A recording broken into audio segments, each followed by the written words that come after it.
Esok pergi muak. Okey. Bella pergi muak. Okey, cantik yang Grace. Tolong pergi check up sekarang Papa kejap lagi betul-betul Papa terpaksa rushing. Apa nak pergi MVP? Okey. Wow!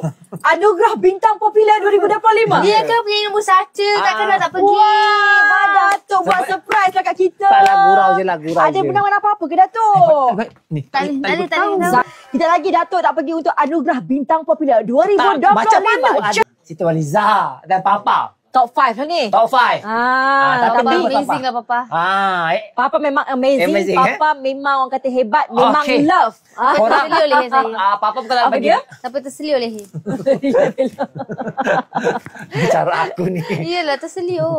Okey, kalau ada masalah apa nasi minyak jangan lupa jemput kita.